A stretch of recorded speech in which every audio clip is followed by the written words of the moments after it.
Então, galera, essa é a oitava aula que eu tô gravando. A matéria de hoje é física e o assunto é eletrodinâmica. Primeiro, eu vou começar com uma revisão básica dos conceitos e das fórmulas estudadas no ano passado, ok? Primeiro conceito que a gente precisa saber é o conceito de corrente elétrica. Corrente elétrica é um movimento ordenado de cargas elétricas em determinado condutor. A corrente elétrica ela pode ser representada pela letra I minúscula. Agora, sobre a DDP. A DDP é a diferença de potencial entre dois pontos. A DDP pode ser representada pela letra U maiúscula. Agora, sobre os resistores.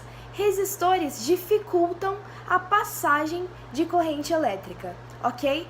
E os resistores podem ser representados pela letra R maiúscula. Agora, quanto à associação desses resistores. Nós temos dois tipos estudados de associação de resistores, que são associação em série e associação em paralelo, certo? Na associação em série, como eu descubro a resistência equivalente?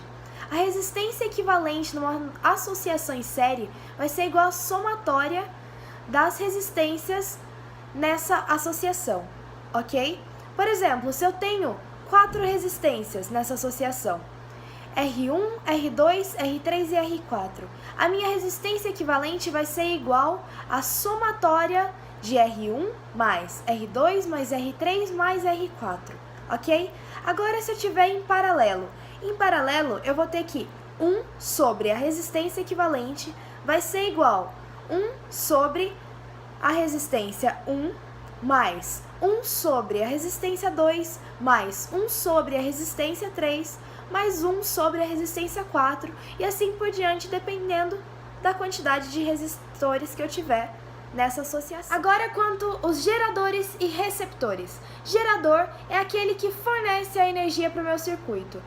O gerador vai ser minha força eletromotriz, tá bem? Enquanto o receptor é aquele que consome a energia do meu circuito. O gerador vai ser a força eletromotriz e o receptor a força contra-eletromotriz, tá bem?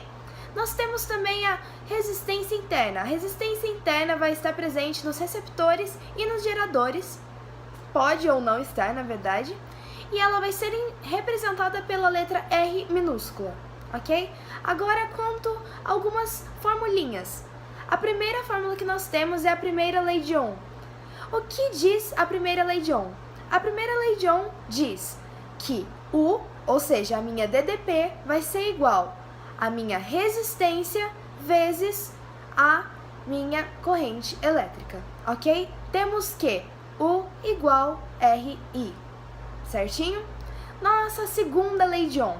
A segunda lei de Ohm diz que a resistência, R, igual Rho, que é minha resistividade do condutor, vezes L, que vai ser o comprimento, sobre A. A vai ser a seção transversal, a área da seção transversal, tá bem? Agora a equação geral. Na equação geral temos que U igual E menos Rzinho vezes I. Que é isso?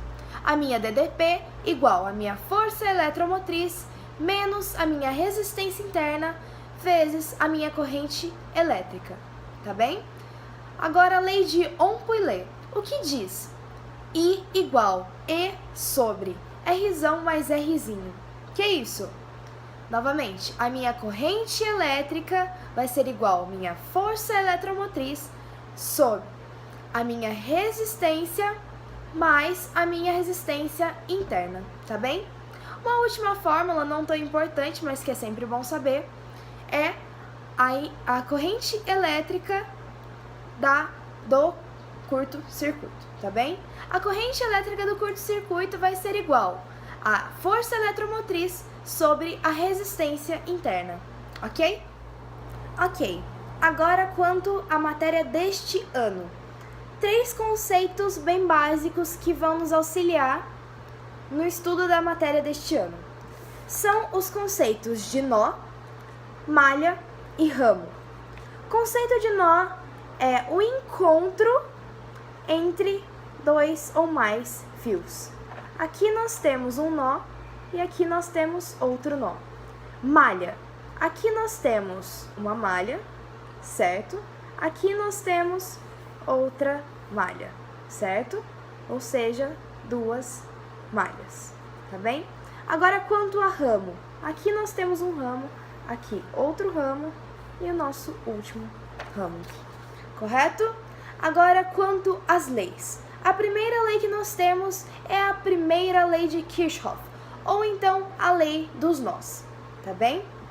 O que diz a lei dos nós? A lei dos nós diz que a soma das correntes elétricas que chegam a um nó são iguais à soma das correntes elétricas que saem deste mesmo nó, tá bem? Isso significa que um nó não tem acúmulo de carga. Isso se explica pelo princípio de conservação de corrente elétrica, tá bem?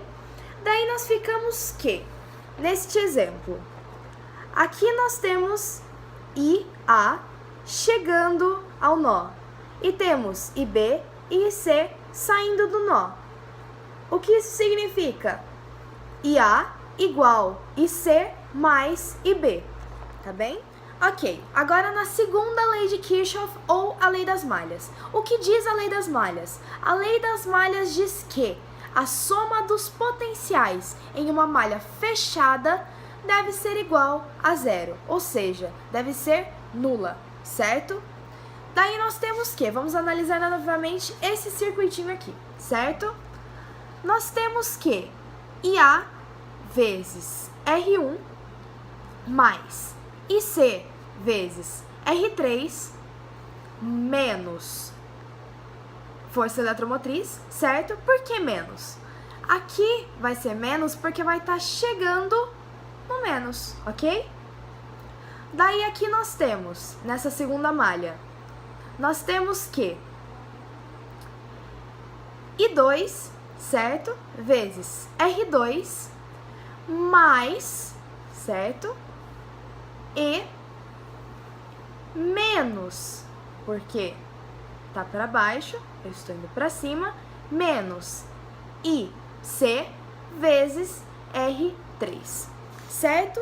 O que isso vai me dar? Essas 3 equações vão me dar um sistema. A partir daí é só resolver o sistema. O método das correntes fictícias de Maxwell é derivado de Kirchhoff e consiste em orientar uma corrente para cada malha, em vez de para cada ramo, certo?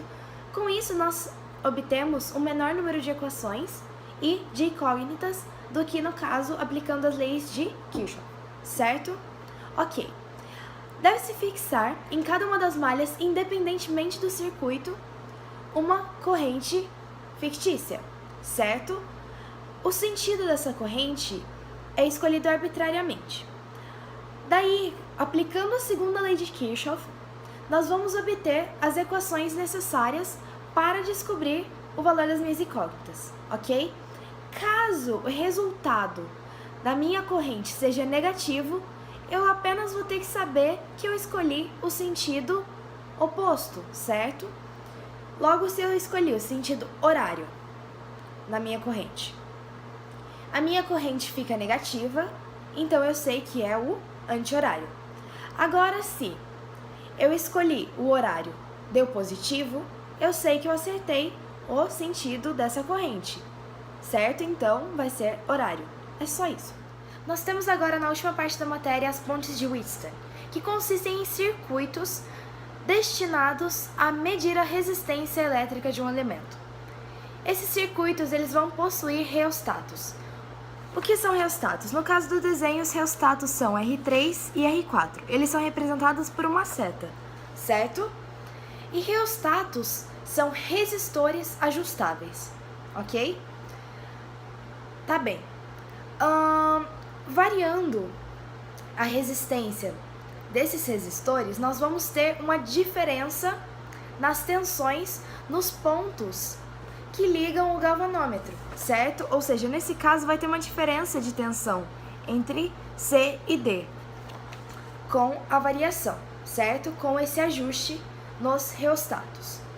De modo que nós vamos fazer com que a tensão entre C e D seja nula, ou seja, não vai passar corrente elétrica no fio do galvanômetro, ok? Isso vai significar que a nossa ponte ela está em equilíbrio. É a condição de equilíbrio de ponte. E com essa condição de equilíbrio de ponte, nós vamos ter a seguinte fórmula. R1, certo? R1 vezes R4 vai ser igual a R2 vezes R3. Vai ser sempre o que está oposto, certo?